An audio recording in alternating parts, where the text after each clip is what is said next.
ಕರ್ತನಲ್ಲಿ ಪ್ರೀತಿಯುಳ್ಳ ದೇವ ಜನರೇ, ನಿಮ್ಮೆಲ್ಲರಿಗೂ ಕೂಡ ನಮ್ಮ ಕರ್ತನಾದಂಥ ಯೇಸು ಕ್ರಿಸ್ತನ ಮಧುರ ನಾಮದಲ್ಲಿ ಶುಭ ಹಾರೈಸುತ್ತಾರೆ. ಈ ಹೊತ್ತು ಸಹ ದೇವರು ನಮ್ಮ ಸಂಗಡ ಇದ್ದಾನೆ. ನಿನ್ನೆ ಇದ್ದ ಹಾಗೆ ಇರುವಂಥ ನಮ್ಮ ಸ್ವಾಮಿಗೆ ಸ್ತೋತ್ರ ಸಲ್ಲಿಸುತ್ತಾರೆ.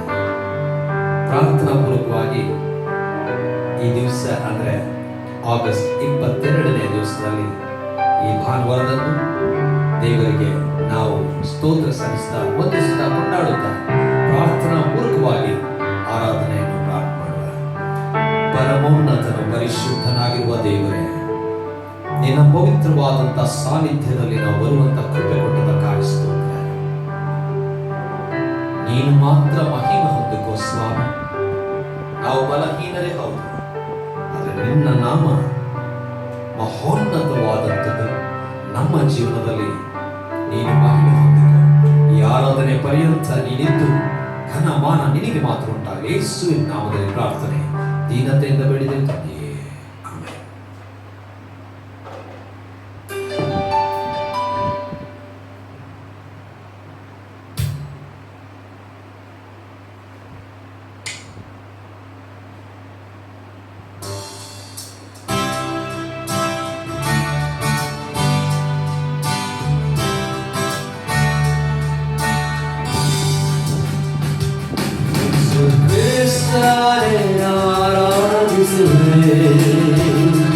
ನೀನೇ ನನ್ನ ರಕ್ಷಕನು,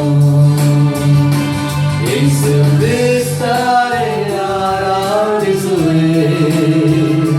ನೀನೇ ನನ್ನ ರಕ್ಷಕನು, ನಿನ್ನ ರಕ್ತದಿಂದ ನನ್ನ ಶುದ್ಧಿಸಿದಿ, ನಿನ್ನ ಬಾಸುಂಡೆಗಳಿಂದ ನನ್ನ ಗುಣಪಡಿಸಿದಿ. ಯೇಸು ರಾಜನೇ ಹಲ್ಲೆಲೂಯಾ, ಮೃತ್ಯುಂಜಯನೇ ನಿನ್ನ ಕೊಂಡಾಡುವೆ. ಯೇಸು ರಾಜನೇ ಹಲ್ಲೆಲೂಯಾ, ಮೃತ್ಯುಂಜಯನೇ ನಿನ್ನ ಕೊಂಡಾಡುವೆ.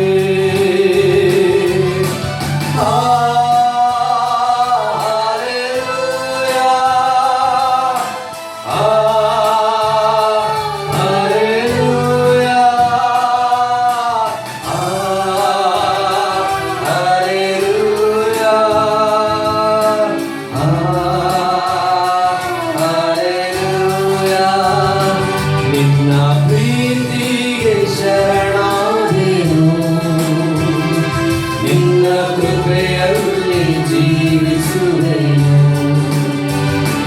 ನಿನ್ನ ಪ್ರೀತಿಗೆ ಶರಣಾದೆನು, ನಿನ್ನ ಕೃಪೆಯಲ್ಲಿ ಜೀವಿಸುವೆನು. ನಿನ್ನ ರಕ್ತದಿಂದ ನನ್ನ ಶುದ್ಧಿಸಿದಿ, ನಿನ್ನ ವಾಸುಂಡೆಗಳಿಂದ ನನ್ನ ಗುಣಪಡಿಸಿದಿ. ಯೇಸು ರಾಜನೇ ಹಲ್ಲೆಲೂಯಾ, ಮೃತ್ಯುಂಜಯನೇ ನಿನ್ನ ಕೊಂಡಾಡುವೆ. ಯೇಸು ರಾಜನೇ ಹಲ್ಲೆಲೂಯಾ, ಮೃತ್ಯುಂಜಯನೇ ನಿನ್ನ ಕೊಂಡಾಡುವೆ. ಹೌದು ಪ್ರಿಯರೇ, ದೇವರು ಸದಾ ಕಾಲಕ್ಕೂ ನಮ್ಮನ್ನು ಪ್ರೀತಿ ಮಾಡುವಂತವನಾಗಿದ್ದಾನೆ, ನಮ್ಮ ಬಗ್ಗೆ ಚಿಂತಿಸುವವನಾಗಿದ್ದಾನೆ. ಎಂದಿಗೂ ಕೈ ಬಿಡದ ನನ್ನ ದೇವರು ಇದ್ದಾನೆ. ಅದಕ್ಕೋಸ್ಕರವಾಗಿ ಎಲ್ಲ ವಿಚಾರದಲ್ಲೂ ನಾವು ದೇವರಿಗೆ ಸ್ತೋತ್ರ ಎಣಿಸಿ ಪ್ರತಿ ಒಂದೊಂದು ವಿಚಾರದಲ್ಲಿ ದೇವರಿಗೆ ಸ್ತೋತ್ರ ಹೇಳೋಣ. ಒಂದು ಹಿಂದಿ ಗೀತೆಯನ್ನು ಹಾಡಿಕೊಳ್ಳುತ್ತಾ ದೇವರಿಗೆ ಸ್ತೋತ್ರ ಸಲ್ಲಿಸ್ತಾ ಈ ಒಂದು ಸುಂದರವಾದಂಥ ಗೀತೆ ಗಿನ್ಗಿನ್ಕೆ ಸ್ತುತಿಕರು ಈ ಹಾಡನ್ನು ಹಾಡಿಕೊಂಡು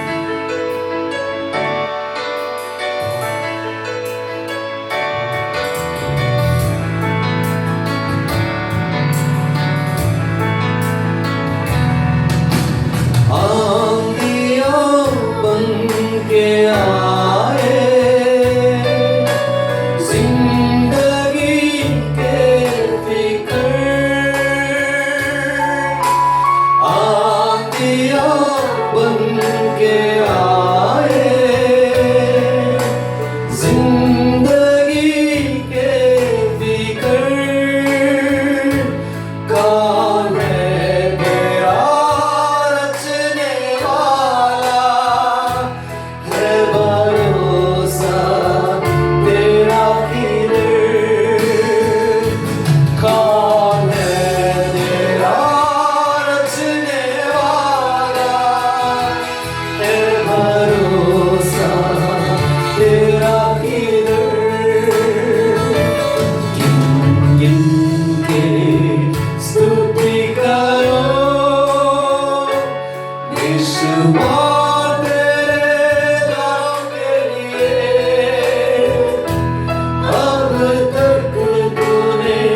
संभाला मुझे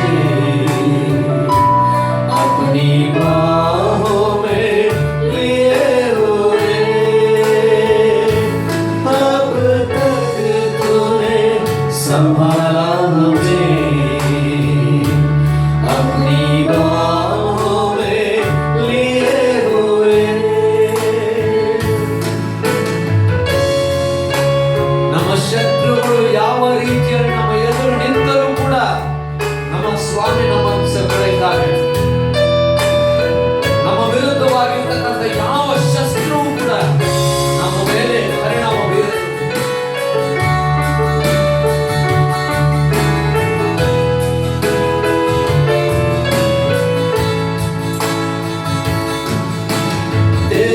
शत्रुओं का निशाना तुझ पर होगा ना सफल। तेरे शत्रुओं का निशाना तुझ पर होगा ना सफल। आंखों की पुतली जैसे वो रखेगा तुझे हर पल। आंखों की पुतली जैसे वो रखेगा तुझे हर पल। गिन गिन के स्तुति करो बेशुमार तेरे नाम के लिए। अब तक तूने संभाला मुझे अपनी बाहों में लिए हुए। अब तक तूने संभाला मुझे अपनी बाहों में लिए हुए।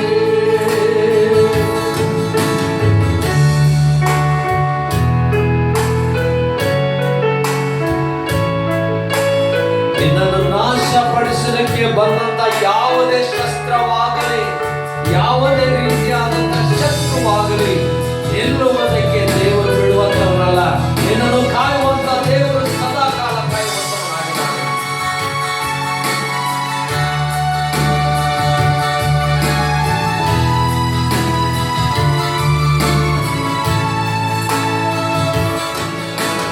आए तुझको जो मिटाने जिस शस्त्र हो बेअसर। आए तुझको जो मिटाने बेशस्त्र होंगे बेअसर।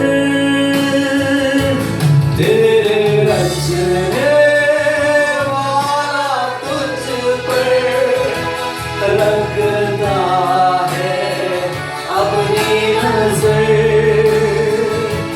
तेरा रचने वाला तुझ पर रखता है अपनी नजर। गिन गिन के स्तुति करो बेशुमार तेरे वालों के लिए। अब तक तूने संभाला मुझे अपनी बाहों में लिए हुए। अब तक तूने संभाला मुझे अपनी बाहों में लिए हुए। अब तक तूने संभाला मुझे अपनी बाहों में लिए हुए। ಹೌದು ಪ್ರಿಯರೇ, ನಮ್ಮ ಜೀವನದ ಅನೇಕ ಸಂದರ್ಭಗಳನ್ನ ನಾವು ಆಲೋಚನೆ ಮಾಡಿಕೊಳ್ಳುವ. ದೇವರು ನಮ್ಮ ಕೈ ಬಿಡಲಿಲ್ಲ. ಬಿರುಗಾಳಿಗಳು ನಮ್ಮ ವಿರುದ್ಧವಾಗಿ ಎದ್ದು ನಿಂತರು. ನಮ್ಮ ಸ್ವಾಮಿ ಬಿರುಗಾಳಿಗಳನ್ನು ನಿಲ್ಲಿಸಿದ್ದಾನೆ.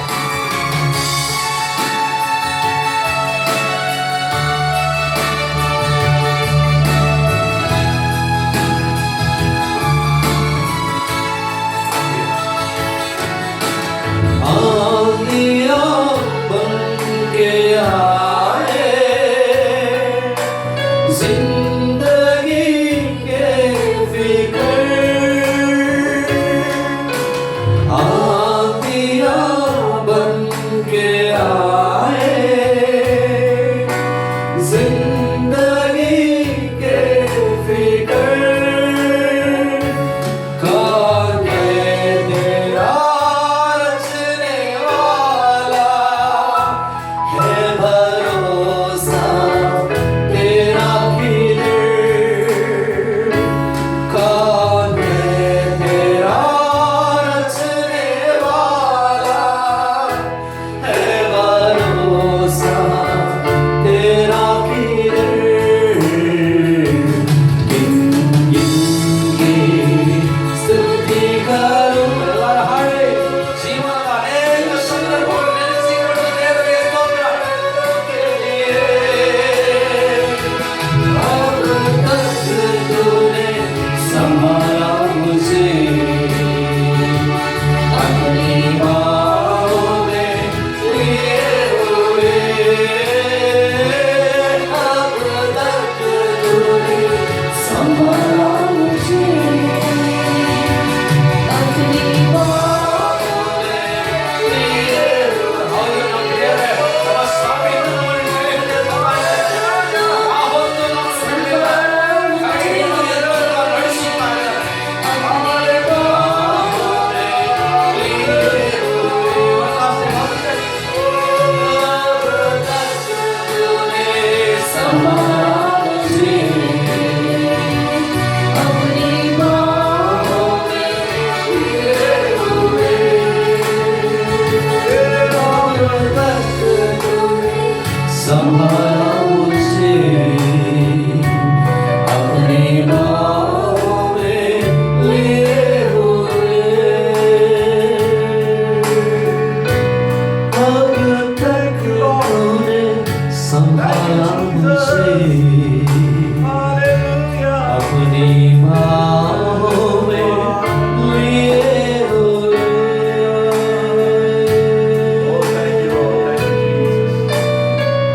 ಹೌದು ಪ್ರಿಯರೇ, ಎಷ್ಟೋ ಜನರು ನೀವು ಯಾವ ಪರಿಸ್ಥಿತಿಯಲ್ಲಿ ಇದ್ದೀರೋ ನಮಗೆ ಗೊತ್ತಿಲ್ಲ, ಆದರೆ ಈ ಅದ್ಭುತವಾದಂತಹ ಹಾಡು ಈ ಹೊತ್ತಿನವರೆಗೂ ತಾನು ನಮ್ಮನ್ನು ಹೊತ್ತುಕೊಂಡು ನಡೆಸ್ತಾ ಇದ್ದಾನೆ. ಏನು ಪರಿಸ್ಥಿತಿ ಬಂದಾಗಿಯೂ ಅಂಚೆ ಕಾರಣವಿಲ್ಲ, ನಮ್ಮನ್ನು ಹೊತ್ತು ನಡೆಯುವಂಥ ದೇವರು ನಮಗಿದ್ದಾನೆ. ನಮ್ಮನ್ನು ಬಹಳವಾಗಿ ಪ್ರೀತಿ ಮಾಡುವ ದೇವರಿದ್ದಾನೆ. ದೇವರಿಗೆ ಅಸ್ತಿತ್ವವಾಗಲಿ. ಇನ್ನ ಹಾಗೆ ದೇವರಿಲ್ಲ.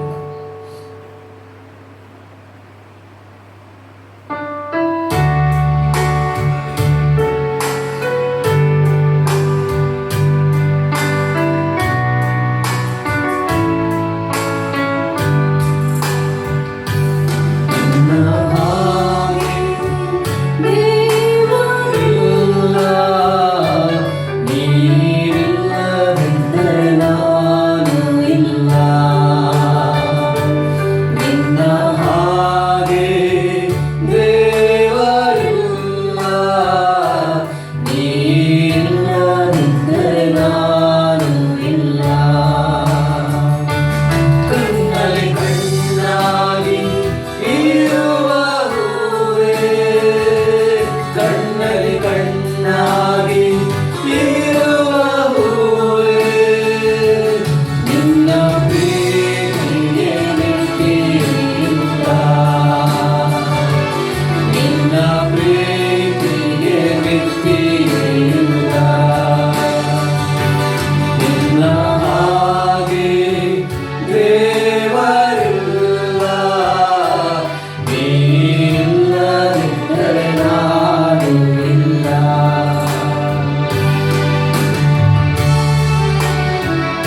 ಹಾದಿಯಲ್ಲಿ ನಡೆದೇನಾ, ನನ್ನ ಬಾಳನ್ನು ಕಳೆದೇನಾ, ಮುಳ್ಳಿನ ಹಾದಿಯಲ್ಲಿ ನಡೆದೇನಾ, ನನ್ನ ಬಾಳನ್ನು ಕಳೆದೇನಾ, ನೀರಿಲ್ಲದ ಮೀನಂತೆ ತವಕಿಸಿದೆ, ತಾಯಿಲ್ಲದ ತಪ್ಪಲಿಯಂತೆ ಅತ್ತೆನು ನಾ, ನೀರಿಲ್ಲದ ಮೀನಂತೆ ತವಕಿಸಿದೆ, ತಾಯಿಲ್ಲದ ತಪ್ಪಲಿಯಂತೆ ಅತ್ತೆನು ನಾ, ಎದೆಯಲ್ಲಿ ಒಳಗಿಸಿದೆ,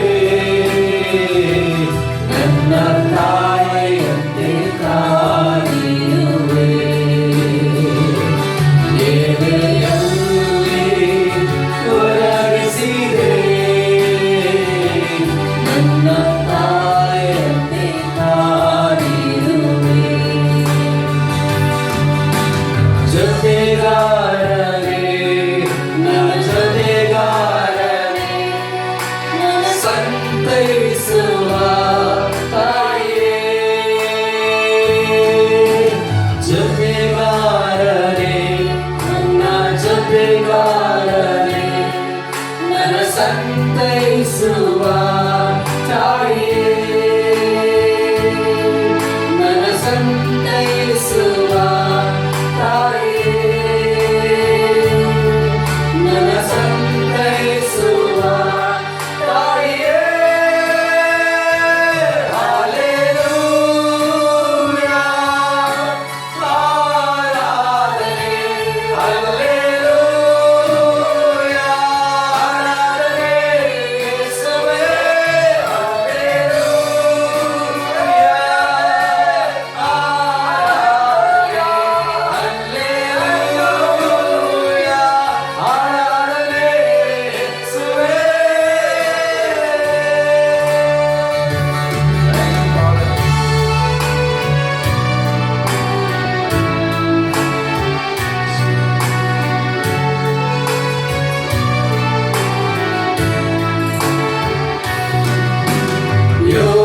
ಯೋಸೇಫನಂತೆ ಒಳ್ಳೆ ಶಿಸ್ತು ನನಗಿಲ್ಲ, ಯೋಹಾನನಂತೆ ನನ್ನಲ್ಲಿ ನೀತಿಯೂ ಇಲ್ಲ, ಅಬ್ರಹಾಮನಂತೆ ನನಗೆ ನಂಬಿಕೆ ಇಲ್ಲ, ದಾನಿಯೇಲನಂತೆ ಕರ್ತನ ಜೀವಿತವಿಲ್ಲ, ನಾನಾಗಿ ಬಂದಿರುವೆನು,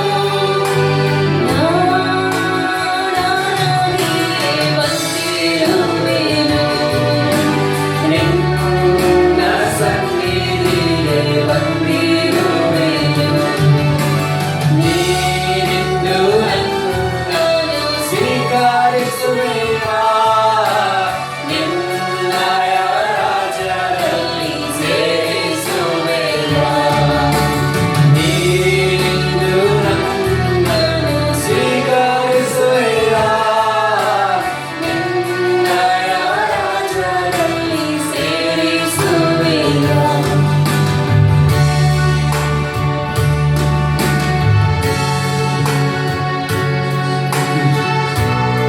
ದೇವರನ್ನು ಆರಾಧಿಸಬೇಕು.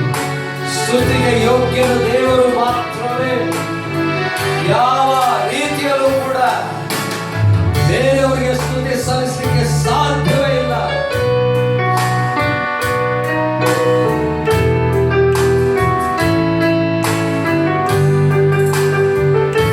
ಸ್ತುತಿಗೆ ಯೋಗ್ಯನು ಮಹಿಮೆ ನಿನಗೆ, ನನ್ನ ಕರಗಳ ಎತ್ತಿಯಲು ನಿನ್ನ ಆರಾಧಿಸುವೆ, ಸ್ತುತಿಗೆ ಯೋಗ್ಯನು ಮಹಿಮೆ ನಿನಗೆ,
ಜೀವಿತದಲ್ಲಿ ಯಾವ ಯಾವ ಕಾರಣಕ್ಕೋಸ್ಕರವಾಗಿ ಸ್ತೋತ್ರ ಸಲ್ಲಿಸಬೇಕೆಂದಿದ್ದೀರ ಇವತ್ತು ಅದಕ್ಕೋಸ್ಕರವಾಗಿ ದೇವರಿಗೆ ಸ್ತೋತ್ರ ಹೇಳಿ. ಕಳೆದ ವಾರವೆಲ್ಲ ದೇವರು ನಮ್ಮೊಂದಿಗಿದ್ದಾನೆ. ಅನೇಕ ಗಂಡಾಂತರಗಳು ಬಂದಿರಬಹುದು, ಸಮಸ್ಯೆಗಳಿದ್ದಿರಬಹುದು, ಚಿಂತೆ ಬಂದಿರಬಹುದು, ನೀವು ಓಡಲು ಹೋಗಿರಬಹುದು, ದುಃಖದಿಂದ ತುಂಬಿರಬಹುದು, ಯಾವುದೋ ಕಳ್ಕೊಂಡಿರಬಹುದು. ಏನಾದರೂ ಕೂಡ ದೇವರಿಗೆ ಸ್ತೋತ್ರ ಸಲ್ಲಿಸಿ. ಯಾಕಂದ್ರೆ ಆತನೇ ನಿಜವಾಗಿಯೂ ಯೋಗ್ಯವುಳ್ಳ ದೇವರು. ದೇವರ ನಾಮಕ್ಕೆ ಸ್ತೋತ್ರವಾಗಲಿ. ಸರ್ವದಲ್ಲಿ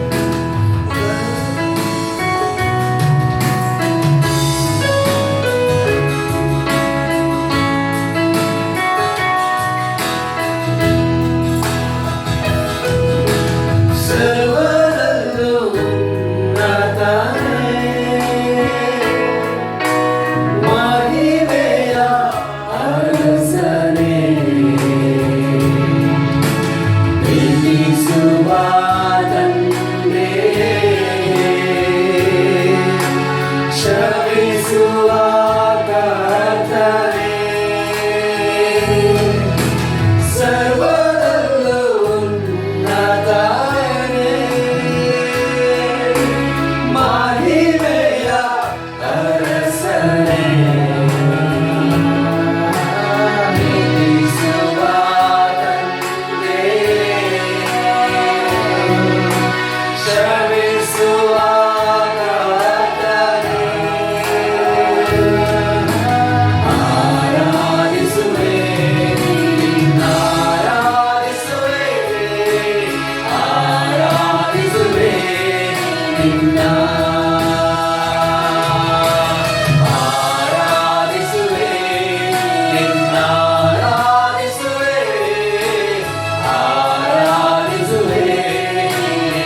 ಹಾಡಿಕೊಳ್ಳುತ್ತಾ ನಾವು ದೇವರ ವಾಕ್ಯಕ್ಕೆ ಸಿದ್ಧಪಡಿಸಿಕೊಳ್ಳೋಣ.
ಕರ್ತನಲ್ಲಿ ಪ್ರಿಯರೇ, ಈ ಹೊತ್ತು ತಿರುಗಿ ದೇವರ ಸಾನ್ನಿಧ್ಯಕ್ಕೆ ಬಂದಿದೆ. ಆಗಸ್ಟ್ 22, 2021 ಇಸ್ವಿ. 8 ತಿಂಗಳು ದೇವರು ನಮ್ಮನ್ನು ಕಾಪಾಡ್ತಾ ಇದ್ದಾರೆ. ಅನೇಕರು ಅನೇಕ ಪರಿಸ್ಥಿತಿಗಳ ಒತ್ತಡದಲ್ಲಿರಬಹುದು, ಅನೇಕರು ಅನೇಕ ಕಾರಣಗಳಿಂದ ಒಡೆದು ಹೋಗಿರಬಹುದು. Don't worry. ಈ ಹೊತ್ತಿನ ಒಂದು ಶೀರ್ಷಿಕೆ ಅಥವಾ ಥೀಮ್ ಏನಂತಂದ್ರೆ, great challenges bring greater miracles. ಉನ್ನತವಾದಂಥ ಸವಾಲುಗಳು ಅಥವಾ ಪಂಥಾಹ್ವಾನಗಳು ಮಹೋನ್ನತವಾದಂಥ ಅದ್ಭುತಗಳನ್ನು ತರುತ್ತವೆ. ಅಂದರೆ ಬಹಳ ಕಷ್ಟಕ್ಕೆ ನೀವು ಒಳಗಾದಾಗ, ಬಹಳ ದುಃಖಕ್ಕೆ ಒಳಗಾದಾಗ, ಅಸಾಧ್ಯವಾದಂಥ ಪರಿಸ್ಥಿತಿಯ ಒತ್ತಡಕ್ಕೆ ಒಳಗಾದಾಗ ದೊಡ್ಡ ಅದ್ಭುತ ಕಾದಿದೆ ಎಂಬುದಾಗಿ. When God closes one door ಅಂತ ಹೇಳ್ತಾರೆ, only then you will realize what's happening to you. ಎಷ್ಟೋ ಸಮಯದಲ್ಲಿ ಆಗ್ತದೆ, everything is going fine, but something rocks you. ಯಾವುದಾದ್ರೂ ಒಂದು ನಿಮ್ಮನ್ನು ಅಲ್ಲಾಡಿಸಿದಾಗ ನಿಮಗೆ ಎಚ್ಚರವಾಗ್ತದೆ. ಯಾವುದಾದ್ರೂ ಒಂದು ಪರಿಸ್ಥಿತಿಯ ಒತ್ತಡ ನಿಮ್ಮನ್ನು ಬಹಳಷ್ಟು ಮುರಿದು ಹೋಗುವಂಥ ಪರಿಸ್ಥಿತಿಗೆ ಹಾಕಿದಾಗ ನಿಮಗೆ ಒಂದು ರೀತಿಯಾದಂಥ ಅಯ್ಯೋ ಏನಾಯಿತು ಎಂಬಂಥ ಪರಿಸ್ಥಿತಿಗೆ ಒಳಗಾಗ್ತದೆ. ಆದರೆ ಅಂಥ ಪರಿಸ್ಥಿತಿ ಬರುವಾಗ ಏನಂದ್ರೆ ದೊಡ್ಡ ಅದ್ಭುತ ಕಾದಿದೆ. This is the word of god. ಇದು ದೇವರ ವಾಕ್ಯ. ನಾವು ಮೊದಲನೇದಾಗಿ ನೋಡುವಾಗ ಯೇಸು ಸ್ವಾಮಿ ತನ್ನ ಶಿಷ್ಯರನ್ನು ಕರೆಯುವಂತ ಒಂದು ಪರಿಸ್ಥಿತಿಯನ್ನು ನಾವು ನೋಡ್ತೇವೆ. ಲೂಕನ ಸುವಾರ್ತೆ 5ನೇ ಅಧ್ಯಾಯ 5ನೇ ವಚನ. ಲೂಕನ ಸುವಾರ್ತೆ 5ನೇ ಅಧ್ಯಾಯ 5ನೇ ವಚನ. ಮತ್ತೆ ಯೋಹಾನನ ಸುವಾರ್ತೆಯಲ್ಲಿ ಲಾಸ್ಟ್ ಬರುತ್ತೆ 21ನೇ ಅಧ್ಯಾಯ ಬರುತ್ತೆ. ಈಗ ನಾವು ನೋಡುವಂಥದ್ದು ಲೂಕನ ಸುವಾರ್ತೆ 5ನೇ ಅಧ್ಯಾಯದ 5ನೇ ವಚನ. ಅದಕ್ಕೆ ಸೀಮೋನನು, ಗುರುವೇ, ನಾವು ರಾತ್ರಿಯೆಲ್ಲ ಪ್ರಯಾಸ ಪಟ್ಟರೂ ಏನೂ ಸಿಕ್ಕಲಿಲ್ಲ, ಆದರೆ ನಿನ್ನ ಮಾತಿನ ಮೇಲೆ ಬಲೆಗಳನ್ನು ಹಾಕುತ್ತೇನೆ ಅಂದನು. ಇವರ ಪರಿಸ್ಥಿತಿ ಏನಾಗಿತ್ತಂದ್ರೆ, they went on fishing all night. ಇಡೀ ರಾತ್ರಿ ಅವರು ಮೀನು ಹಿಡಿಯುವಂತ ಪ್ರಯಾಸ ಮಾಡಿದರೂ ಅವರಿಗೆ ಸಿಗಲಿಲ್ಲ. ಇಡೀ ರಾತ್ರಿ ಅವರು ಪ್ರಯಾಸ ಪಟ್ಟರು, ಕಷ್ಟಪಟ್ಟಿದ್ದಾರೆ, ಮೀನು ಹಿಡಿಯಲಿಕ್ಕೆ ಸಿಗಲಿಲ್ಲ. ಆದ್ರೆ ಸ್ವಾಮಿ ಬಂದು ಹೇಳ್ತಾ ಇದ್ದಾನೆ, ಒಳಗಡೆ ಹಾಕು, ಈ ಕಡೆಗೆ ಹಾಕು ಅಂತ. ಅವನು ಹೇಳ್ತಾನೆ ಅಂದ್ರೆ ನಂಬಿಕೆ ಅಂತ ಹೇಳ್ತಾನೆ. I know there is nothing, ಏನೂ ಇಲ್ಲ, ನನಗೆ ಗೊತ್ತಿದೆ, we have lost all hopes, ಆದ್ರೆ ನೀನು ಹೇಳ್ತಾ ಇದೆಯಲ್ಲ ಅದಕ್ಕೆ ನಾನು ಹಾಕ್ತೀನಿ. ಮುಂದಿನ ವಚನ ಏನಾಯ್ತಂತೆ? ಮುಂದಿನ ವಚನ 5ನೇ ಅಧ್ಯಾಯದ ಆದರೆ ನಿನ್ನ ಮಾತಿನ ಮೇಲೆ ಬಲೆಗಳನ್ನು ಹಾಕುತ್ತೇನೆ ಅಂದನು. ಹಾಕಿದ ಮೇಲೆ ಮೀನುಗಳು ರಾಶಿ ರಾಶಿಯಾಗಿ ಸಿಕ್ಕಿದವು. ಅವರ ಬಲೆಗಳು ಹರಿದು ಹೋಗುತ್ತಿದ್ದವು. ಆಗ ಅವರು ಮತ್ತೊಂದು ದೋಣಿಯಲ್ಲಿದ್ದ ತಮ್ಮ ಪಾಲುಗಾರರಿಗೆ, ನೀವು ಬಂದು ನಮಗೆ ನೆರವಾಗಬೇಕೆಂದು ಸನ್ನೆ ಮಾಡಿದರು. This is what happens when God intervenes. ಕರ್ತನಲ್ಲಿ ಪ್ರಿಯರೇ, ಒಂದು ದೊಡ್ಡ ಅದ್ಭುತ ನಿಮಗೆ ಕಾದಿದ್ರೆ ಅವಾಗ ಏನಂತೆ, ಮೀನು ಒಂದು ಸಿಕ್ಕಿರ್ಲಿಲ್ಲ ಅವರಿಗೆ. Imagine, they had not got anything at all. ರಾತ್ರಿ ಎಲ್ಲ ನಾವು ಪ್ರಯಾಸ ಪಟ್ಟರು, ಏನು ಸಿಕ್ಕಿರಲಿಲ್ಲ. This is what happens. ನಿಮ್ಮ ಜೀವನದಲ್ಲಿ ಸೋಲುಗಳಿರಬಹುದು, ನಿಮ್ಮ ಜೀವನದಲ್ಲಿ ಅನೇಕ ರೀತಿಯಾದಂತ ಪರಿಸ್ಥಿತಿಗಳಿರಬಹುದು, ನಿಮ್ಮ ಜೀವನದಲ್ಲಿ ಅನೇಕ ರೀತಿಯಲ್ಲಿ ನೀವು ಬಿದ್ದು ಹೋಗಿರ್ಬೋದು, ಒಡೆದು ಹೋಗಿರ್ಬೋದು, ಏನು ಇಲ್ಲವಲ್ಲ ಎಂಬಂತ ಪರಿಸ್ಥಿತಿಯಲ್ಲಿ ಇರುವಾಗ ಆಗ ಯೇಸು ಸ್ವಾಮಿ ಬಂದು ನಿಮ್ಮ ಜೀವನದ ಪರಿಸ್ಥಿತಿಯಲ್ಲಿ ಬಲೆ ಹಾಕಿದೆ ಎಂಬುದಾಗಿ ಹೇಳುವಾಗ, we need to trust in our Lord and say, Lord, because you say I will move forward. ನೀನು ಹೇಳುವುದರಿಂದ ನಾನು ಹಾಕುತ್ತೇನೆ. ಹಾಗೇನಂತೆ, ರಾಶಿ ರಾಶಿಯಾಗಿ ಮೀನು, ಯಾವ ರಾತ್ರಿಯೆಲ್ಲ ಒಂದು ಮೀನು ಸಿಗದೆ ಹೋದಂತ ಪರಿಸ್ಥಿತಿ ಈಗ ಏನಂತೆ, ಮೀನು ಸಿಕ್ಕಿದವಲ್ಲ, ಏನ್ ಬರೆದಿದೆ, ರಾಶಿ ರಾಶಿಯಾಗಿ ಮೀನುಗಳು ಸಿಕ್ಕಿದವು. ಅವರಿಗೆ ಸಾಲದೆ ಅಲ್ಲಿ ಇರುವಂತವರನ್ನು ಕೂಡ ನೀವು ಸಹ ಬಂದು ನಮಗೆ ಸಹಾಯ ಮಾಡಬೇಕು. This is what happens when you are losing something, when something you are failing, you are completely losing everything. ಏನು ಇಲ್ಲ ಅಂತ ಪರಿಸ್ಥಿತಿ ಬರುವಾಗ, ಒಂದು ಮೀನು ಸಿಗಲಿಲ್ಲ ಸ್ವಾಮಿ, ಬೇತ್ರ ಹೇಳುವಂತ ಒಂದು ಮೀನು ಸಿಗಲಿಲ್ಲ. ರಾತ್ರಿ ಎಲ್ಲ ನಾವು ಪ್ರಯಾಸ ಪಟ್ಟಿದ್ದೇವೆ, ಏನೂ ಸಿಗಲಿಲ್ಲ. ಆದ್ರೆ ನೀನು ಹೇಳುವುದರಿಂದ, when you trust our Lord and when you put your nets and there you see, ಏನಂತೆ, ರಾಶಿ ರಾಶಿಯಾಗಿ ಮೀನುಗಳು ಸಿಕ್ಕಿದವು. ಅವರಿಗೆ ಸಾಧ್ಯವಾಗದಷ್ಟು they could not hold it for themselves, they had to call others to help them. ಕರ್ತನಲ್ಲಿ ಪ್ರಿಯರೇ, ದೊಡ್ಡ ಅದ್ಭುತ ನಿಮಗೆ ಕಾದಿರುವಾಗಲೇ ನಿಮಗೆ ಒಂದು ಮೀನು ಸಿಗುವುದಿಲ್ಲ. ನಿಮ್ಮ ಜೀವನದ ಅನೇಕ ಪರಿಸ್ಥಿತಿಗಳ ಆಲೋಚನೆ ಮಾಡಿಕೊಳ್ಳಿ. you may go to the bottom, you may hit the bottom. ಆಗೋಯ್ತು ನಿನ್ನ ಜೀವನ ಅಂತ ನೀವು ನೆನೆಸ್ಕೊಳ್ಬಹುದು, ಅಥವಾ ನಿಮ್ಮ ವಿರೋಧಿಗಳು ನೆನೆಸ್ಕೊಳ್ಬಹುದು.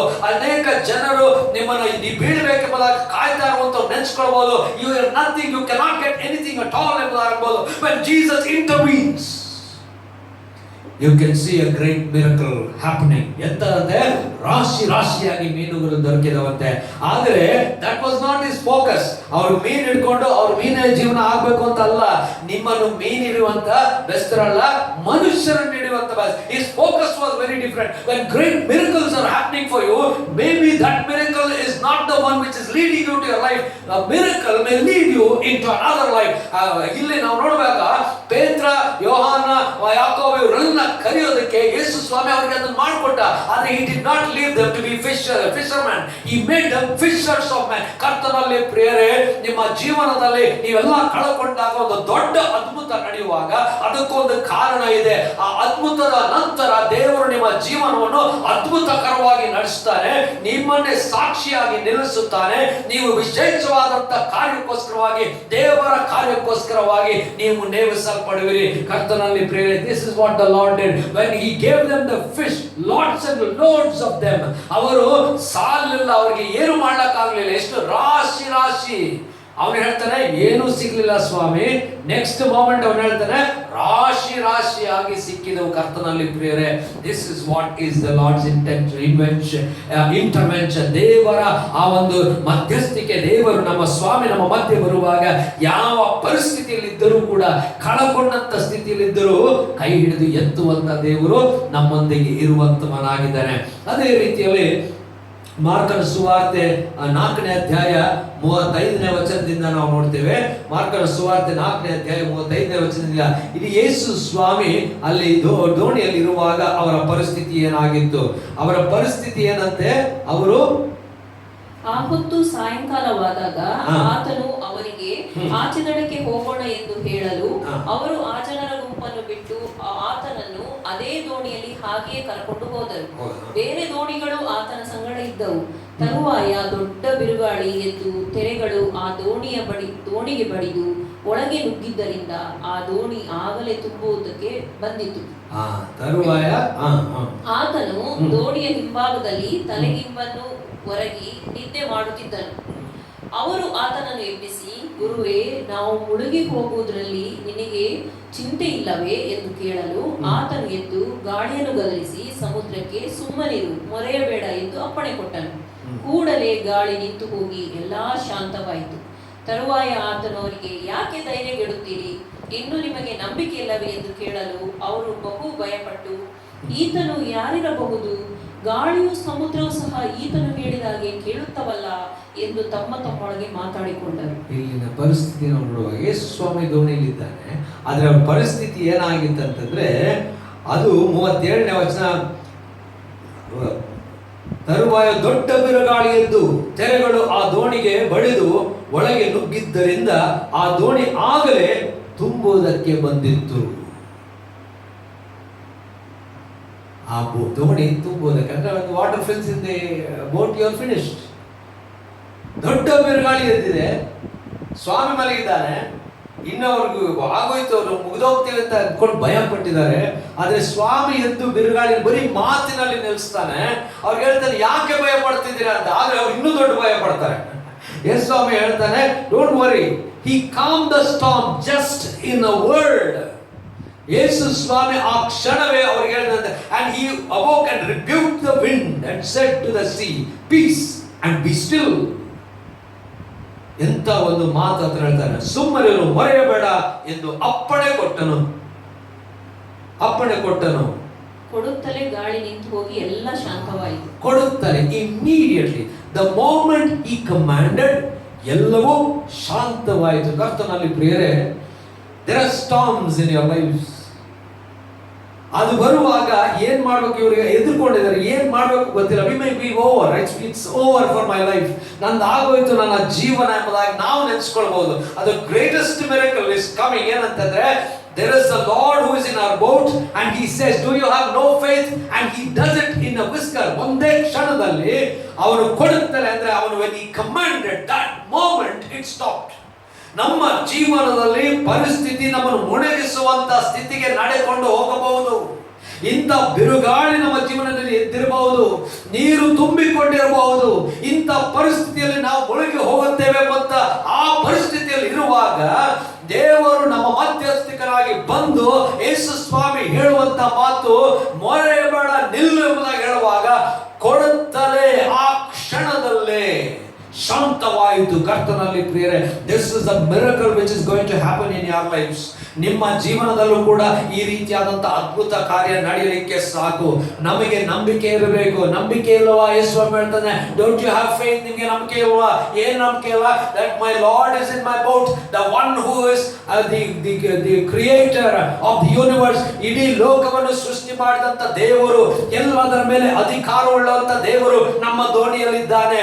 ಎಲ್ಲ ರೀತಿಯಲ್ಲೂ ಕೂಡ ಅಧಿಕಾರವುಳ್ಳಂತವನು, ಇಡೀ ಸೃಷ್ಟಿಗೆ ಕಾರಣಕರ್ತನಾಗಿರುವಂತ ದೇವರು ನಮ್ಮ ದೋಣಿಯಲ್ಲಿರುವಾಗ ಬಿರುಗಾಳಿ ನಮ್ಮನ್ನು ಎದುರಿಸಲಾರದು, ನೀರು ನಮ್ಮನ್ನು ಮುಳುಗಿಸಲಾರದು.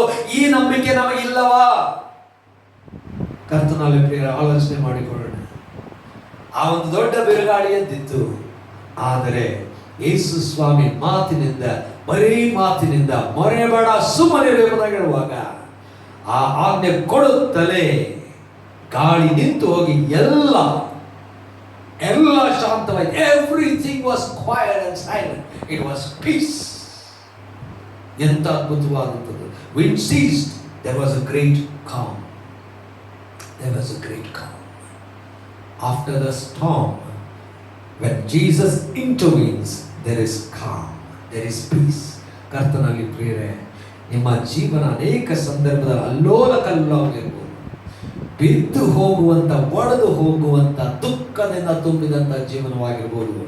Be assured that the Lord is in your boat, the Lord is with you, and the Lord has authority and control over everything. And He will see that peace will be with you. There will be calmness because the Lord commands every storm against you. ಕರ್ತನಲ್ಲಿ ಪ್ರಿಯರೇ, ಇಂಥ ಅದ್ಭುತವಾದಂಥ ದೇವರು ನಮ್ಮೊಂದಿಗಿದ್ದಾನಲ್ಲ, ಇಂಥ ದೇವರಿಗೆ ನಾವು ಸ್ತೋತ್ರ ಸಲ್ಲಿಸುವ. ಮೂರನೇ ವಿಚಾರ ನಾವು ನೋಡುವಾಗ, ಹಳೆ ಒಡಂಬಡಿಕೆಯಲ್ಲಿ ನಾವು ನೋಡುವಂಥದ್ದು ಏನಂತಂದ್ರೆ, 2 ಅರಸರುಗಳು ದ್ವಿತೀಯ ಭಾಗ 4ನೇ ಅಧ್ಯಾಯ 1-3 ವಚನ. ಅರಸರುಗಳು ದ್ವಿತೀಯ ಭಾಗ 4ನೇ ಅಧ್ಯಾಯದ 1-3 ವಚನ. ಇಲ್ಲಿ ನಡೆಯುವಂತ ಒಂದು ಸಂಗತಿ, ಎಂತ ಸಂಗತಿ ಆಗ್ತದೆ ಅಂತ ನಾವು ನೋಡೋಣ. ಒಂದು ದಿವಸ ಪ್ರವಾದಿ ಮಂಡಳಿಯವರಲ್ಲೊಬ್ಬನ ಹೆಂಡತಿಯು ಎಲಿಷನ ಹತ್ತಿರ ಬಂದು ಅವನಿಗೆ, ನಿನ್ನ ಸೇವಕನಾದ ನನ್ನ ಗಂಡನು ಮರಣ ಹೊಂದಿದನು, ಅವನು ಯೋಹಾನನಲ್ಲಿ ಭಯಭಕ್ತಿಯುಳ್ಳವನಾಗಿದ್ದನೆಂಬುದು ನಿನಗೆ ಗೊತ್ತುಂಟಲ್ಲ. ಸಾಲ ಕೊಟ್ಟವನು ನನ್ನ 2 ಮಕ್ಕಳನ್ನು ದಾಸರನ್ನಾಗಿ ತೆಗೆದುಕೊಂಡು ಹೋಗುವುದಕ್ಕೆ ಬಂದಿದ್ದಾನೆ ಎಂದು ಮೊರೆ ಇಟ್ಟಳು. ಎಂತ ಪರಿಸ್ಥಿತಿ ಇದು ಅಂತಂದ್ರೆ, ಒಬ್ಬ ದೇವ ಸೇವಕನು, ಪ್ರವಾದಿಯು, ಅವನು ದೇವರಿಗೆ ಭಯಭಕ್ತಿ ಉಳ್ಳಂತವನು, ಅವನು ಸಾಲಕ್ಕೆ ಒಳಗಾಗಿದ್ದಾನೆ. ಸಾಲಕ್ಕೆ ಒಳಗಾದಾಗ ಮಕ್ಕಳನ್ನೇ ಹೊತ್ಕೊಂಡು ಹೋಗಕ್ಕೆ ಬಂದಿದ್ದಾನೆ ಸಾಲ ಕೊಟ್ಟಂತವನು. ಇಂಥ ಪರಿಸ್ಥಿತಿಯ ತಾಯಿ ಅಳ್ತಾ ಇದ್ದಾಳೆ, ಮೊದಲೇ ನನಗೆ ಏನೂ ಇಲ್ಲ, ಆದ್ರೆ ನನ್ನ ಮಕ್ಕಳನ್ನು ಕೂಡ ಹೊತ್ಕೊಂಡು ಹೋಗ್ತಾನೆ, ನನ್ನ ಗಂಡನನ್ನು ಕಳ್ಕೊಂಡಂತ ನೋವು, ಏನೂ ಇಲ್ಲದ ಪರಿಸ್ಥಿತಿ, ಮಕ್ಕಳನ್ನು ಸಹ ಎತ್ತುಕೊಂಡು ಹೋಗುವಂತ ಪರಿಸ್ಥಿತಿ ಇದೆಯಲ್ಲ. She comes with A troubled heart, broken life. ಮನೆ ಒಡೆದು ಹೋಗಿದೆ, ಗಂಡ ಸತ್ತು ಹೋಗಿದ್ದಾನೆ, ಆ ನೋವು ಇದೆ, ಏನೂ ಇಲ್ಲ, ಸಾಲಕ್ಕೆ ಒಳಗಾಗಿದ್ದಾರೆ, ಮತ್ತು ಆ ಪರಿಸ್ಥಿತಿಯಲ್ಲಿ ಮಕ್ಕಳನ್ನು ಸಹ ಹೊತ್ಕೊಂಡು ಹೋಗುವಂಥದ್ದು. ಒಂದು ಹಾಡಿನ ಸಾಲಿದೆ, ಸಾಲದ ಸಮಯದಲ್ಲಿ ತಂದೆಯಾಗಿರು, ಸಾಲದ ಸಮಯದಲ್ಲಿ ತಂದೆಯಾಗಿರು, ಕಣ್ಣೀರಿನ ಸಮಯದಲ್ಲಿ ತಾಯಿಯಾಗಿರು, ಸಾಲದ ಸಮಯದಲ್ಲಿ ತಂದೆಯಾಗಿರು. ಈ ಸಾಲ ಇಲ್ಲಿ ನಾವು ನೋಡ್ತೇವೆ, ಈ ಸಾಲ ಎಲ್ಲೂ ನಾವು ಕಾಣ್ತಾ ಇರಲಿಲ್ಲ. ಸಾಲಕ್ಕೆ ಯಾಕೆ ದೇವರು ನಮ್ಮ ತಂದೆ ಆಗಿರ್ಬೇಕಾದ್ರೆ ಸಾಲ ಮಾಡ್ಬೇಕಾಗಿತ್ತ ನಾವು ಅಂತ. ಆದ್ರೆ ದೇವರ ವ್ಯಕ್ತಿ, ದೇವರ ಮನುಷ್ಯನು ಕಾರಣಾಂತರಗಳಿಂದ ಸಾಲದಲ್ಲಿದ್ದಾನೆ. ಆ ಸಾಲಕ್ಕೆ ಒಳಗಾದಂತಹ ಕುಟುಂಬ ಎಂತ ಭಯಂಕರವಾದಂತಹ ಪರಿಸ್ಥಿತಿಯಲ್ಲಿದೆ. ಆ ಪರಿಸ್ಥಿತಿಯಲ್ಲಿರುವಾಗ ದೇವರ ಮನುಷ್ಯನ ಎಲಿಷನ ಬಗ್ಗೆ ಮಧ್ಯೆ ಬಂದು ಕೇಳ್ತಾ ಇದ್ದಾಳೆ. ಆ ಕೇಳ್ತಿದ್ದ, ನಾನು ಏನ್ ಮಾಡ್ಬೇಕು? ಮುಂದೆ ಬಂದ್ರೆ ಏನ್ ಮಾಡ್ಬೇಕು? ಎಲಿಷನು ಆಕೆಗೆ, ನಾನು ನಿನಗೇನು ಮಾಡಬೇಕೆನ್ನುತ್ತಿ? ನಿನ್ನ ಮನೆಯಲ್ಲಿ ಏನಿರುತ್ತದೆ ಹೇಳು ಅಂದನು. ಅದಕ್ಕೆ ಅಷ್ಟೇ, ಒಂದು ನಿಮಿಷ. ಅಲ್ಲಿ ಎಲಿಷನ್ ಏನ್ ಕೇಳ್ತಾನೆ, ನಾನು ಏನ್ ಮಾಡಕ್ಕಾಗುತ್ತೆ? What I can do for you, what can I do? ನಿನ್ನ ಏನ್ ಮಾಡ್ಬೇಕು? ಇಂಥ ಪರಿಸ್ಥಿತಿ ಬಂದಿದ್ದಾರೆ, ಯು ಲಾಸ್ಟ್ ಎವ್ರಿಥಿಂಗ್, ಏನೂ ಇಲ್ಲದಂತ ಪರಿಸ್ಥಿತಿ ಬಂದಿದೆ, ಆದ್ರೆ ನಿನ್ನಲ್ಲಿ ಏನಿದೆ? ಓದಿ ಮುಂದೆ. ಅದಕ್ಕೆ ಆಕೆಯು, ನಿನ್ನ ದಾಸಿಯ ಮನೆಯಲ್ಲಿ ಒಂದು ಮೊಗೆ ಎಣ್ಣೆ ಹೊರತಾಗಿ ಏನೂ ಇಲ್ಲ. ನಿನ್ನ ದಾಸಿಯ ಮನೆಯಲ್ಲಿ ಒಂದು ಮೊಗೆ ಎಣ್ಣೆ ಹೊರತು ಬೇರೆ ಏನೂ ಇಲ್ಲ. ಆಗ ಎಲಿಷನು ಆಕೆಗೆ, ಹೋಗಿ ನಿನ್ನ ನೆರೆಯವರಿಂದ ಸಿಕ್ಕುವಷ್ಟು ಬರೀ ಪಾತ್ರೆಗಳನ್ನು ಕೇಳಿಕೊಂಡು ಬಾ. ಅನಂತರ ನಿನ್ನ ಮಕ್ಕಳನ್ನು ಒಳಗೆ ಕರ್ಕೊಂಡು ಬಾಗಲನ್ನು ಮುಚ್ಚಿ ಎಣ್ಣೆಯನ್ನು ಪಾತ್ರೆಗಳಲ್ಲಿ ಕೊಯ್ದು ತುಂಬಿದವುಗಳನ್ನೆಲ್ಲ ಒತ್ತಟ್ಟಿಗಿಟ್ಟು ಎಂದು ಹೇಳಿದನು. ಇದೊಂದು ಪರಿಸ್ಥಿತಿ ನೋಡಿ ಹೇಳ್ತಾರೆ, ನಿನ್ನಲ್ಲಿ ಏನಿದೆ? ಒಂದು ಮೊಗೆ ಎಣ್ಣೆ, just small bowl of oil, jar of oil, a little jar of oil. He said, go and bring all the vessels from around and start filling. ಎಂತ ಒಂದು ಅದ್ಭುತ ನಡೀತದೆ ನೋಡಿ. ಇಷ್ಟೆಲ್ಲ ಅವಳಿಗಿತ್ತಂತೆ, ಇಷ್ಟೆಲ್ಲ ತುಂಬಿದಂಥದ್ದು. ಅವನಾಗ ಹೇಳ್ತಾನೆ ಎಲಿಷನು, ಆಗ ಅವಳ ಮುಂದೆ ಬಂದು ಕೇಳ್ತಾನೆ, ಏನ್ ಮಾಡಿ, ಇನ್ಯಾವ ಪಾತ್ರೆಗಳಿಲ್ಲ, ಎವ್ರಿಥಿಂಗ್ ಇಸ್ ಫುಲ್. ಆಗ ಕೇಳ್ತಾರೆ, what shall I do now? ಆಗ ಹೇಳ್ತಾನೆ ಅವನು, ಸಾಲಗಾರರಿಗೆ ಸಾಲ ತೀರಿಸ್ಬಿಡು. You can have enough and more. There was abundance. ಯಾವ ವ್ಯಕ್ತಿಗೆ ಏನು ಇಲ್ಲ ಎಂಬಂತ ಪರಿಸ್ಥಿತಿಗೆ ಬಂದಂತ, ಮಕ್ಕಳನ್ನು ಕಳ್ಕೊಳ್ಳುವಂತ ಪರಿಸ್ಥಿತಿಗೆ, ಸಾಲದಿಂದ ತುಂಬಿದಂತ ವ್ಯಕ್ತಿಗೆ ದೇವರು ಮಾಡುವಂತ ಅದ್ಭುತ ಏನಂತಂದ್ರೆ, ಆಕೆ ನೆನೆಸಲಾರದಂತ ಅದ್ಭುತ. ಆಕೆ ಮನೆಯಲ್ಲಿದ್ದಂತ ಪಾತ್ರೆ ಮಾತ್ರ ಅಲ್ಲ, ಪಕ್ಕದಲ್ಲಿರ್ತಕ್ಕಂಥವರೆಲ್ಲರ ಪಾತ್ರೆಗಳನ್ನು ತೆಗೆದುಕೊಂಡು ಬರುವಾಗ ಎಲ್ಲದರಲ್ಲಿ ಹಾಕುವಷ್ಟು ಎಣ್ಣೆಯನ್ನು ದೇವರು ಒದಗಿಸಿಕೊಟ್ಟನು. ಕರ್ತನಲ್ಲಿ ಪ್ರಿಯರೇ, this is what the greatest miracle is coming when you are going through a great challenge. ನಿಮ್ಮಲ್ಲಿ ಆ ವ್ಯಕ್ತಿಗೆ ಅವತ್ತು ಎಂತ ಸವಾಲು ಅಂದ್ರೆ, ಆ ತಾಯಿಗೆ ಗಂಡನನ್ನು ಕಳ್ಕೊಂಡಿದ್ದಾಳೆ, ಕುಟುಂಬದಲ್ಲಿ ಒಡಕುಗಳು, ಮಕ್ಕಳನ್ನು ಕಳ್ಕೊಳ್ಳುವಂತ ಪರಿಸ್ಥಿತಿ ಇದ್ದಾಳೆ, ಸಾಲ ಇನ್ನೇನ್ ಮಾಡ್ಬೇಕು ಗೊತ್ತಿಲ್ಲ. ಆ ದೇವರ ಮನುಷ್ಯನ ಹತ್ರ ಹೋಗುವಾಗ ದೇವರು ಆಕೆಗೆ ಕೊಡುವಂತ ಉತ್ತರ ಏನಂದ್ರೆ, ಬೇಕಾದಷ್ಟು, ಆಕೆ ಜೀವನಕ್ಕೆ ಬೇಕಾದಷ್ಟು ದೇವರು ಒದಗಿಸಿ ಕೊಟ್ಟನಂತೆ. ಎಂತ ಅದ್ಭುತ ದೇವರು ಮಾಡ್ತಾ ಇದ್ದಾನಲ್ವಾ. ನಮ್ಮ ಜೀವನದಲ್ಲಿ ಒಂದು ಅದ್ಭುತ ನಾವು ಕಾಣಬೇಕಾದ್ರೆ ಅಂತ ಕಠಿಣಕರವಾದಂತ ಹಾದಿಯನ್ನು ನಡ್ಕೊಂಡು ಹೋಗ್ಬೇಕು. ಆಕೆ ಎಲ್ಲವನ್ನು ಕಳ್ಕೊಂಡಂತ ಪರಿಸ್ಥಿತಿಯಲ್ಲಿ ಇರುವಾಗ ಆಕೆ ದೇವರ ಮನುಷ್ಯನ ಹತ್ರ ಬಂದು ಹೇಳ್ತಾಳೆ, ಏನ್ ಮಾಡ್ಬೇಕು, I do not have a way out, ನನಗೆ ಮುಂದೆ ಜಾಗವೇ ಇಲ್ಲ ಎಂಬುದಾಗಿ ಹೇಳ್ತಾ ಇದ್ದಾಳೆ. ಅದೇ ರೀತಿಯಲ್ಲಿ ನಾವು ನೋಡ್ತೇವೆ, ಐಗುಪ್ತ ದೇಶದಿಂದ ಹೊರಟಂತ ಇಸ್ರಾಯೇಲ್ಯರು ಅವರು ಕೆಂಪು ಸಮುದ್ರದ ಮುಂದೆ ಬಂದು ನಿಂತಾಗ, ಅಲ್ಲಿ ನಿಂತಿರುವಂತಹ ಸಂದರ್ಭದಲ್ಲಿ ಅಲ್ಲಿ ಫರೋಹನು ತಿರುಗಿ ಮನಸ್ಸನ್ನು ಬದಲಾಯಿಸಿ ತನ್ನಲ್ಲಿರ್ತಕ್ಕಂಥ ಶ್ರೇಷ್ಠವಾದಂತ ಯುದ್ಧ ವೀರರನ್ನು ಕಳಿಸಿ ಅವರನ್ನು ತಿರುಗಿ ತರಬೇಕೆಂಬುದಾಗಿ ಹೇಳುವಾಗ, ಆ ಒಂದು ರಥಗಳು ಬರುವಾಗ ಇವರು ಹೆದರಿದ್ದಾರೆ, ಮುಂದೆ ಹೋಗಲಿಕ್ಕೆ ಸ್ಥಳವೇ ಇಲ್ಲ, ದಾರಿ ಇಲ್ಲ. ಅದಕ್ಕೆ ಗುಣಗುಟ್ಟುತ್ತಾ ಇದ್ದಾರೆ. What can we do now? You should have allowed us to stay there. We would have died there in that land. Why have you brought here in the wilderness to die? ಈ ಒಂದು ಪರಿಸ್ಥಿತಿಗೆ ಆಗ್ತದಿದೆ ಎಂಬುದಾಗಿ ಕೇಳ್ತಾ ಇದ್ದಾರೆ. ಆದರೆ there were greater miracle waiting for them. ಅವರಿಗೆ ಗೊತ್ತಾಗಲಿಲ್ಲ ಇನ್ನು ದೊಡ್ಡ ಅದ್ಭುತ ನಮ್ಮ ಮುಂದೆ ನಿಂತಿದೆ ಎಂಬುದಾಗಿ. ಆಗ ಮೋಶೆ ಹೇಳ್ತಾನೆ, be still and see what the Lord is going to do for you. ದೇವರು ಮಾಡುವಂತ ಅದ್ಭುತ ಕಾರ್ಯವನ್ನು ನೀವು ನೋಡುತ್ತೀರಿ ಎಂಬುದಾಗಿ ಹೇಳ್ತಾ ಇದ್ದಾನೆ. ಇನ್ನು ಮುಂದೆ ನಿಮ್ಮ ಹಿಂದೆ ಬರುತ್ತಿರುವಂತ ಸೈನ್ಯ ನೀವು ಎಂದಿಗೂ ಕಾಣುವುದಿಲ್ಲ. This is what the word of the Lord is. Whatever is behind you, you will not see it again. ಆ ಸಮಯದಲ್ಲಿ ದೇವರು ಸಮುದ್ರವನ್ನು ಭಾಗ ಮಾಡಿ ಅಲ್ಲಿ ಅವರು ಹೋಗುವಾಗ ದೇವರು ಆ ಸಮುದ್ರವನ್ನು ತಿರುಗಿ ಮುಚ್ಚುವಂತೆ ಮಾಡಿದನು.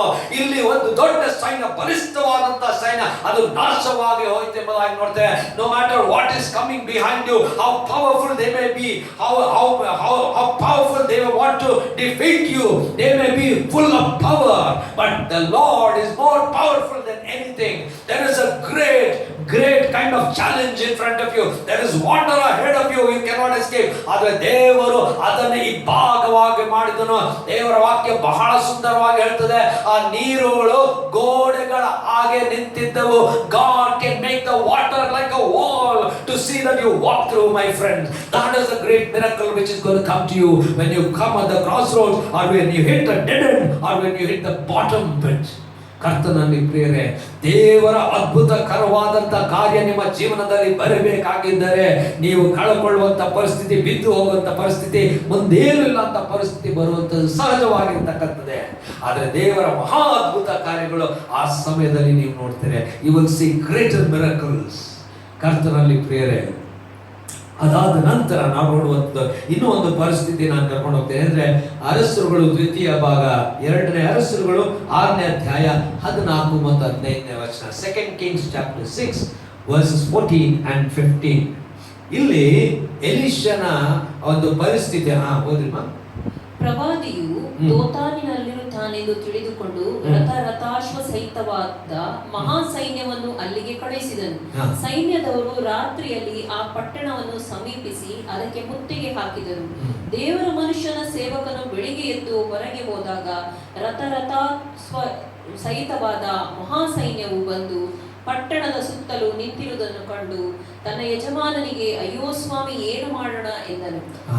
ಇಲ್ಲಿ ದಾತಾನ್ ಎಂಬಂತ ಸ್ಥಳದಲ್ಲಿ ಎಲೀಷನಿದ್ದಾನೆ. ವಿರೋಧಿಯಾದಂತಹ ಅರಸನು ತಾನು ಎಂತೆಂಥ ಒಂದು ಯೋಜನೆ ಮಾಡಿ ಈ ಅರಸನ ಮೇಲೆ ದಾಳಿ ಬರಬೇಕೆಂಬುದಾಗಿರುವಾಗ ಎಲೀಷನು ಅರಸನಿಗೆ ಹೇಳ್ತಾನೆ. So all his plans were failing. ಆಗ ಅವ್ರು ಕೇಳ್ತಾರೆ, ಯಾರಿದು ಮಾಡ್ತಾ ಇರೋದು ಅಂತ. ಅದಕ್ಕೆ ಅಲ್ಲಿನವರು ಹೇಳ್ತಾರೆ, ಇದು ಯಾರು ಮಾಡ್ತಾ ಇಲ್ಲ, ದೇವ ಮನುಷ್ಯನ ಒಬ್ಬನಿದ್ದಾನೆ. he can read or he can hear everything what you talk even in your bedroom. ಅದಕ್ಕೆ ಅವ್ರು ಹೇಳ್ತಾರೆ, ಅವ್ನು ಹೋಗಿ ಇಟ್ಕೊಂಬಲ್ಲಿ. ಯಾರನ್ನ ಕಳಿಸ್ತಾ ಇದ್ದಾರೆ? is not sending few people. ಯಾರನ್ನ ಕಳಿಸ್ತಾ ಇದ್ದಾನೆ? ರಥಾಶ್ರಯ. ಎಷ್ಟೊಂದು ಜನರು chariots had come and surrounded the town. ಆ ಸುತ್ತಲೂ ಪಟ್ಟಣ ಸುತ್ತಲೂ ಆವರಿಸಿಕೊಂಡು ಯಾರನ್ನ? One profit, one man of god ಎತ್ಕೊಂಡು ಹೋಗಕ್ಕೆ ಇಷ್ಟು ಜನ ಬಂದಿದ್ದಾರೆ. ಆಗ ಇವನ ಸೇವಕರು ಹೋಗಿ ನೋಡಿ, ಅಯ್ಯೋ ನಮ್ದು ಆಗೋಯ್ತು, ಅವರ್ ಲೈಫ್ ಇಸ್ ಓವರ್. ಇಷ್ಟೊಂದೆಲ್ಲ ರಥಗಳಿದೆಯಲ್ಲ, ಇಷ್ಟೊಂದೆಲ್ಲ ಜನರು ನಮ್ಮ ಸುತ್ತಲೂ ಆವರಿಸ್ಕೊಂಡಿದ್ದಾರಲ್ಲ, ಹೌ ಕೆನ್ ವಿ ಎಸ್ಕೇಪ್? ಇಷ್ಟು ಜನ ನಾವು can we escape such an army? ಸಾಧ್ಯವಾದ ಒಂದು 5 ಜನ ಬಂದಿದ್ರೆ ಸಾಕಾಗಿತ್ತು, ನಮ್ಮನ್ನು ಹತ್ಕೊಂಡು ಹೋಗ್ಬೋದು. ಯಾಕಂದ್ರೆ ಎಲ್ಲ ಚಾರಿಯಟ್ಸ್ ಅರೌಂಡ್ ಅಸ್. ಏನ್ ಮಾಡೋದು ಅಂತ. ಮುಂದೆ ಹೋದಮ್ಮ. ಅಯ್ಯೋ ಸ್ವಾಮಿ, ಏನು ಮಾಡೋಣ ಎಂದನು. ಆಗ ಎಲೀಷನು ಅವನಿಗೆ, ಹೆದರಬೇಡ, ಅವರ ಕಡೆಯಲ್ಲಿರುವವರಿಗಿಂತಲೂ ನಮ್ಮ ಕಡೆಯಲ್ಲಿರುವವರು ಹೆಚ್ಚಾಗಿದ್ದಾರೆ ಎಂದು ಹೇಳಿ, ಯೆಹೋವನೇ, ಇವನು ನೋಡುವಂತೆ ಇವನ ಕಣ್ಣುಗಳನ್ನು ತೆರೆ ಎಂದು ಪ್ರಾರ್ಥಿಸಲು ಯೆಹೋವನು ಅವನ ಕಣ್ಣುಗಳನ್ನು ತೆರೆದನು. ಆಗ ಎಲೀಷನ ರಕ್ಷಣೆಗಾಗಿ ಸುತ್ತಣ ಗುಡ್ಡಗಳಲ್ಲಿ ಬಂದು ನಿಂತಿದ್ದ ಅಗ್ನಿಮಯವಾದ ರಥಾಶ್ವಗಳು ಆ ಅಗ್ನಿಮಯವಾದ ರಥಾಶ್ವಗಳು, ಅವನು ಬರೀ ರಥಾಶ್ವಗಳು, ಇಲ್ಲಿ ಅಗ್ನಿಮಯವಾದ chariots of fire was protecting the man of God. ಕರ್ತನಲ್ಲಿ ಪ್ರೇರೆ, ಈ ಅದ್ಭುತವನ್ನು ನೋಡಬೇಕಾಗಿದ್ದರೆ there was always this chariots of fire protecting the man of God, but nobody could see that. ಯಾರು ಕಾಣಿಸ್ತಾ ಇರಲಿಲ್ಲ, ಸೇವಕರಿಗೆ ಕಾಣಿಸ್ತಾ ಇರಲಿಲ್ಲ. ಆದ್ರೆ ಎಲೀಷನಿಗೆ ಗೊತ್ತಿದೆ, ನನ್ನ ದೇವರು ಸರ್ವಶಕ್ತನು, ಮಹೋನ್ನತನು, ನನಗೋಸ್ಕರವಾಗಿ ಈ ರೀತಿಯಾದಂತ ಸೈನ್ಯವನ್ನು ಇರಿಸಿದ್ದಾನೆ. ಅವರ ಸೈನ್ಯ ಎಷ್ಟು ದೊಡ್ಡದಾಗಿದ್ದರೂ ಕೂಡ ನನ್ನ ದೇವರ ಸೈನ್ಯ ನನ್ನನ್ನು ಕಾಪಾಡುವಂತದ್ದಾಗಿದೆ. Chariots of fire. ಅದಕ್ಕೆ ಅವನ ದೇವರಲ್ಲಿ ಕೇಳ್ಕೊಳ್ತಾನೆ, ಸ್ವಾಮಿ, ನನ್ನ ಸೇವಕನಿಗೆ ಕಣ್ಣನ್ನು ತೆರೆ. ಆಗ ಅವನು ಅದ್ಭುತ ನೋಡ್ತಾನೆ. ಏನಂತಂದ್ರೆ, there were chariots of fire protecting the man of God. ಎಂತ ಅದ್ಭುತ ಕರ್ತನಲ್ಲಿ ಪ್ರಿಯರೇ. ನಾವು ಈ ರೀತಿಯಾದಂತ ಅದ್ಭುತ ನಮ್ಮ ಜೀವನದಲ್ಲಿ ಕಾಣಬೇಕಾದ್ರೆ you should go through a situation of chariots surrounding you. ನಿಮ್ಮ ಸುತ್ತಲೂ ಅನೇಕ ರೀತಿಯಾದಂತ ವೈರಿಗಳು ನಿಮ್ಮನ್ನು ಸುತ್ತಲೂ ಆವರಿಸಿಕೊಂಡು ನೀವು ಏನು ಮಾಡೋದಕ್ಕೆ ಆಗೋದಿಲ್ಲ ಅಂತ ಪರಿಸ್ಥಿತಿಗೆ ಹೋದಾಗ, there is a great challenge ahead of you that so many people so powerfully standing against you to finish you off, to defeat you. ಆ ಪರಿಸ್ಥಿತಿಯಲ್ಲಿ ನೀವು ನೋಡಬೇಕಾದ್ರೆ, just look to the Lord and the Lord will show you that there he has put around you the chariots of fire. ನಿಮ್ಮ ಸುತ್ತಲೂ ಏನಂತೆ? ಅಗ್ನಿಮಯವಾದಂತ ರಥಾಶ್ವಗಳು ಅವರ ಸುತ್ತಲೂ ಆವರಿಸಿಕೊಂಡಿತ್ತು. ಅವರ ಸೈನ್ಯಕ್ಕಿಂತ ದೇವರು ನೇಮಿಸಿರುವಂತ ಸೈನ್ಯ ಅತಿ ದೊಡ್ಡದಾದದ್ದು. ಕರ್ತನಲ್ಲಿ ಪ್ರೇರೆ, always remember that the Lord is protecting you and you can see the miracle happening only when there are chariots waiting for you to seize you. ಕರ್ತನಲ್ಲಿ ಪ್ರೇರೆ, ಎಷ್ಟೋ ಸಂದರ್ಭದಲ್ಲಿ we do not know ಏನ್ ನಮ್ಮನ್ನು ಆರಿಸ್ಕೊಂಡಿದೆ. ಎಷ್ಟೋ ಸಮಯದಲ್ಲಿ ನಾವು ಎಷ್ಟೋ ಒಂದು ಕಷ್ಟಗಳನ್ನು ನಾವು ದಾಟಿ ಹೋಗ್ತೇವೆ, ನಮ್ಗೆ ಗೊತ್ತಿಲ್ಲ. ಎಷ್ಟೋ ಅಪಾಯ ನಮ್ಮ ಸುತ್ತಲೂ ಬಂದು ಹೋಗಿದೆ, ನಮ್ಗೆ ಗೊತ್ತಿಲ್ಲ. We have never known, but there are so many things which have happened around us that God has protected. We have not even seen, we have not even got to know what happened. ನಮ್ಮ ಪಕ್ಕದಲ್ಲೇ ಅಪಾಯ ಬಂದಿತ್ತು, ನಮಗೇನು ಆಗ್ಲಿಲ್ಲ. ನಮಗೆ ಅಪಾಯ ಮಾಡಬೇಕೆಂಬುದಾಗಿ ಎಷ್ಟೋ ಜನರು ಎಷ್ಟೊಂದು ಶಸ್ತ್ರಗಳನ್ನು ಉಪಯೋಗಿಸಿದ್ದಾರೆ, ಅದು ಯಾವುದು ನಮಗೆ ಮುಟ್ಟಲಿಲ್ಲ. We do not even know. That is why we need to thank God. Thank you Lord, for you have put the chariots of fire around us. ನಮ್ಮ ಸುತ್ತಲೂ ನಿನ್ನ ದೇವದೂತರನ್ನು ನಿಲ್ಲಿಸಿದ್ದಿ. ನಮ್ಮ ಕಾಲುಗಳು ಕಲ್ಲಿಗೆ ತಗಲದ ಹಾಗೆ ಹೊತ್ತುಕೊಂಡು ನಡೆದಿದ್ದಾರೆ. ಅದಕ್ಕಾಗಿ ಸ್ತೋತ್ರ. To see the chariots of fire, you had to see the chariots which has surrounded you. ಕರ್ತನಲ್ಲಿ ಪ್ರಿಯರೇ, ಈ ಹೊತ್ತು ಆ ಪರಿಸ್ಥಿತಿ ಬರುವಾಗ, when there is that kind of great challenge, remember there are greater miracles coming ahead.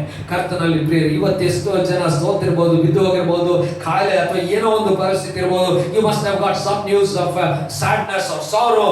Remember that the Lord is with you to do great miracles.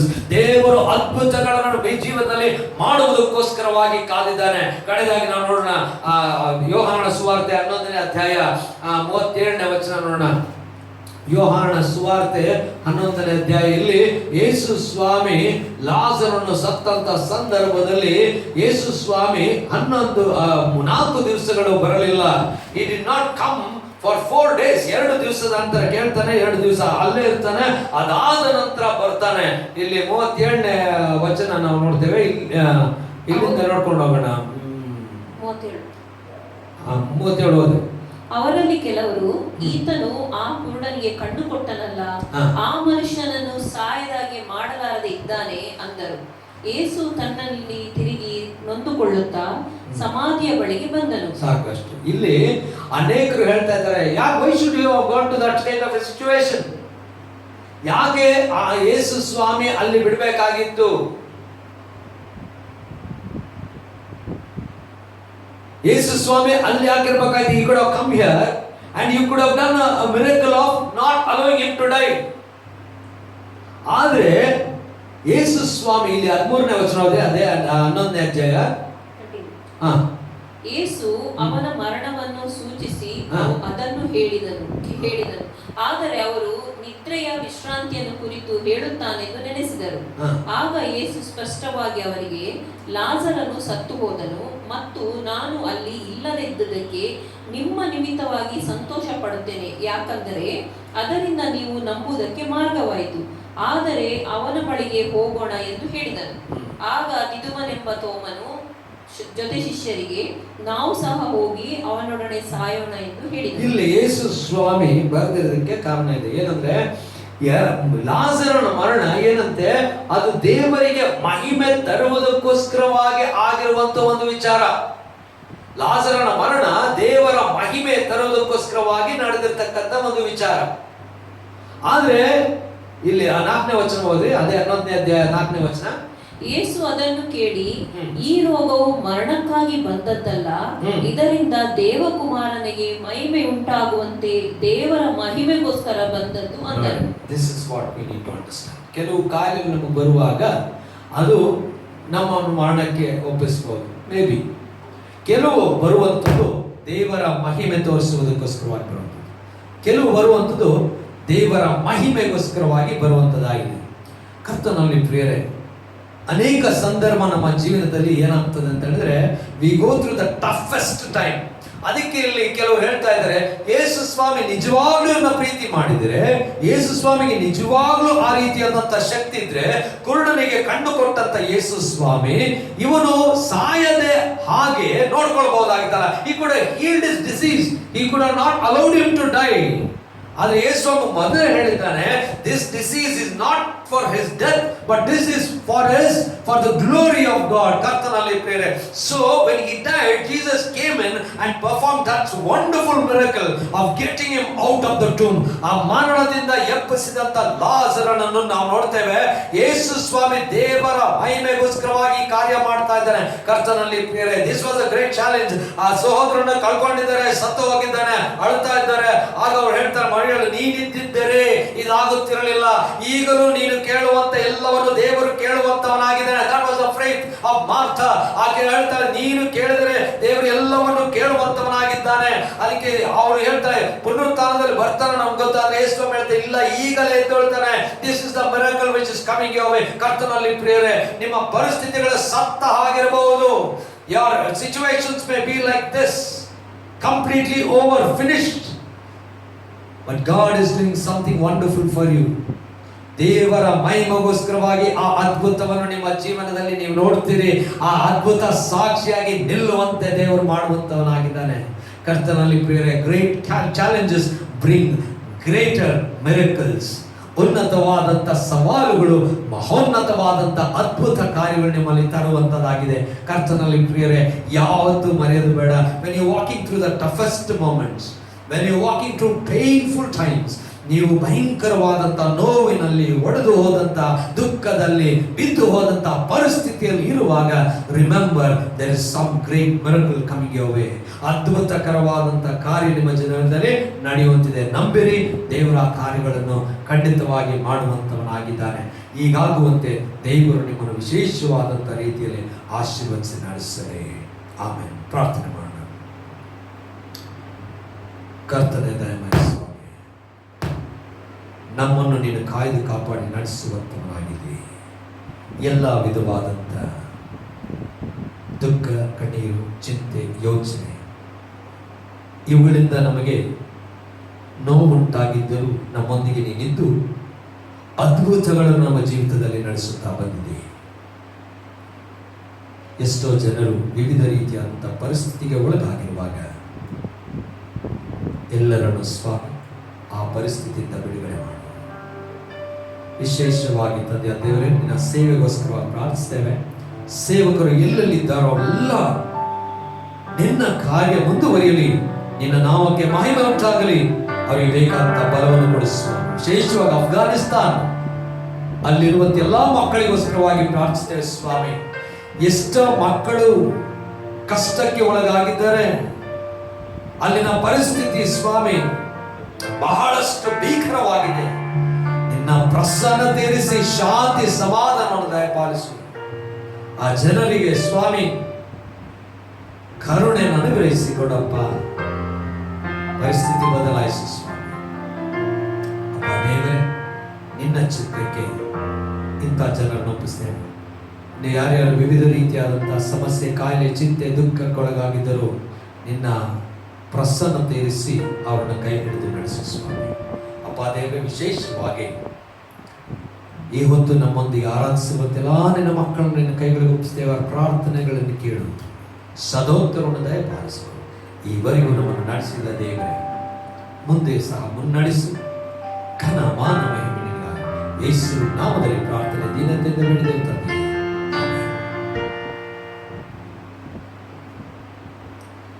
ನಮ್ಮ ದೇವರು ನಂಬಿಗಸ್ತನಾಗಿರುವ ದೇವರು. ಅದಕ್ಕೆ ದೇವರಿಗೆ ಸ್ತೋತ್ರ ಸಲ್ಲಿಸುತ್ತಾ ಈ ಹಾಡನ್ನು ಹಾಡುವ. ಕರೆದಾತನು ನಂಬಿಗಸ್ತ.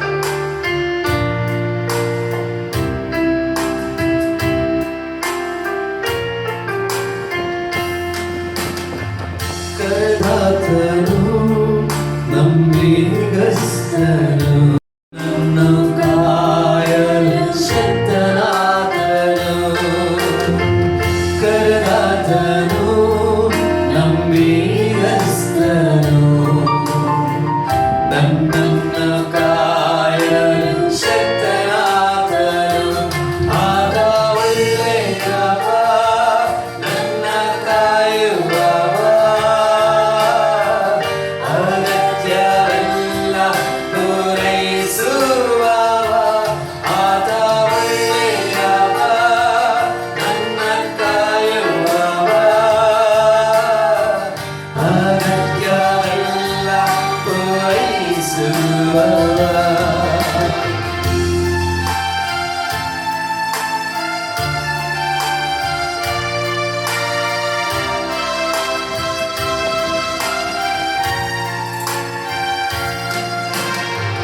ಜೀವಿಸುವೆ ನಿನ್ನ ಕರುಣೆಯೇ, ಪ್ರಶಂಸೆಯೇನಿಲ್ಲ ನಿನ್ನ ಕೃಪೆ. ಜೀವಿಸುವೆ ನಿನ್ನ ಕರುಣೆಯೇ, ಪ್ರಶಂಸೆಯೇನಿಲ್ಲ ನಿನ್ನ ಕೃಪೆ. ಆತ ಒಳ್ಳೆಯವ, ನನ್ನ ಕಾಯುವವ, ಅಗತ್ಯವೆಲ್ಲ ಪೂರೈಸುವವ.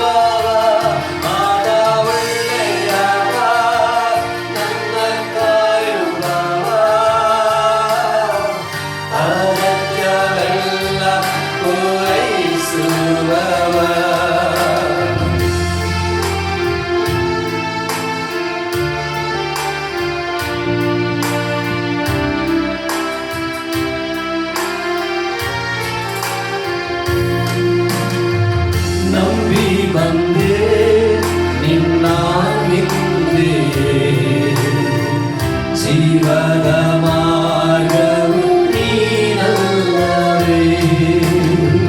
ನಂಬಿ ಬಂದೆ ನಿನ್ನ ಕಿಂತೆಯೇ.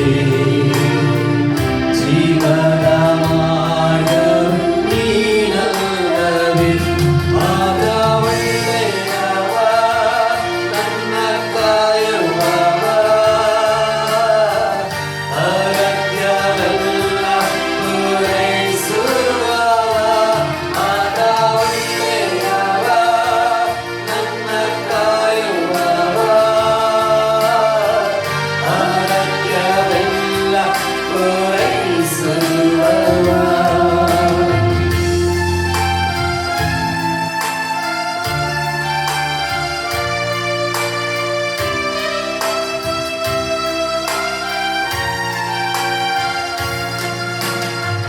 ಸಂತೈಸುವೆ ತಾಯಿಯ ಹಾಗೆಯೇ. ಕೈಹಿಡಿದು ನಡೆಸುವೆ ತಂದೆ ಹಾಗೆಯೇ. ಸಂತೈಸುವೆ ತಾಯಿಯ ಹಾಗೆಯೇ. ಕೈಹಿಡಿದು ನಡೆಸುವೆ ತಂದೆ ಹಾಗೆಯೇ. ಆಗ ಒಳ್ಳೆಯವ ನನ್ನ ಕಾಯುವವ. ಅಗತ್ಯವೆಲ್ಲ ಪೂರೈಸುವವ. ಆಗ ಒಳ್ಳೆಯವ ನನ್ನ ಕಾಯುವವ. ಅಗತ್ಯವೆಲ್ಲ ಪೂರೈಸುವವ. ಕರೆದಾಗಲು ನಂಬಿಗಸ್ತನು. ನನ್ನನ್ನು ಕಾಯಲು ಶಕ್ತನಾದನು. ಕರೆದಾಗಲು ನಂಬಿಗಸ್ತನು. ನನ್ನನ್ನು ಕಾಯಲು ಶಕ್ತನಾದ ಯೇಸು ಒಳ್ಳೆಯವ ನನ್ನ ಕಾಯುವವ. ಅಗತ್ಯವೆಲ್ಲ ಪೂರೈಸುವವ. ಯೇಸು ಒಳ್ಳೆಯವ ನನ್ನ ಕಾಯುವವ. ಅಗತ್ಯವೆಲ್ಲ ಪೂರೈಸುವವ. ನಾವೆಲ್ಲ ಒಟ್ಟಾಗಿ ಕರ್ತನು ಕಲಿಸಿಕೊಟ್ಟಂತ ಪ್ರಾರ್ಥನೆ ಆಯ್ಕೆ ಮಾಡುವ. ಪರಲೋಕದಲ್ಲಿರುವ ನಮ್ಮ ತಂದೆಯೇ, ನಿನ್ನ ನಾವು ಪರಿಶುದ್ಧವೆಂದೆನಿಸಿಕೊಂಡು ನಿನ್ನ ರಾಜ್ಯವು ಬರಲಿ. ನಿನ್ನ ಚಿತ್ತವು ಪರಲೋಕದಲ್ಲಿ ನೆರವೇರ ಪ್ರಕಾರ ಭೂಲೋಕದಲ್ಲಿ ನೆರವೇರಲಿ. ನಮ್ಮ ಅನುದಿನದ ಆಹಾರ ಇವತ್ತು ದಯಪಾಲಿಸಿ. ನಮಗೆ ತಪ್ಪು ಮಾಡಿದ ನಾವು ಕ್ಷಮಿಸುತ್ತೇನೆ, ನಾವು ತಪ್ಪುಗಳನ್ನು ಕ್ಷಮಿಸಿ. ಶೋಧನೆಗೆ ಸೇರಿಸದೆ ಕೇಳಿಂದ ತಪ್ಪಿಸು. ರಾಜ್ಯವು ಬಲವು ಮಹಿಮೆ ಸದಾಕಾಲ ನಿನಗೆ ಸ್ವಾಮಿ. ಆಮೆನ್. ನಮಗೋಸ್ಕರವಾಗಿ ತನ್ನೊಬ್ಬನೇ ಮಗನನ್ನು ಕಳಿಸಿಕೊಟ್ಟಂತ ತಂದೆ ದೇವರ ಅಪಾರ ಪ್ರೀತಿ, ನಮಗೋಸ್ಕರವಾಗಿ ಶಿಲುಬೆಯನ್ನು ತಾಳಿ ಮರಣದಿಂದಲೇ ಜಯಿಸಿ ಮೃತ್ಯುಂಜಯನಾದಂತ ಯೇಸು ಕ್ರಿಸ್ತನ ಕೃಪೆ, ನಮ್ಮ ಮಧ್ಯದಲ್ಲಿ ಯಾವಾಗಲೂ ಇರುವಂತ ಪವಿತ್ರಾತ್ಮನ ಐಕ್ಯ ಅನ್ಯೋನ್ಯತೆ ಸಹವಾಸ ನಡೆಸುವಿಕೆ ನಮ್ಮೆಲ್ಲರ ಸಂಗಡ ನಿತ್ಯ ನಿರಂತರ ನೆಲೆಯಾಗಿರಲಿ. ಆಮೆನ್.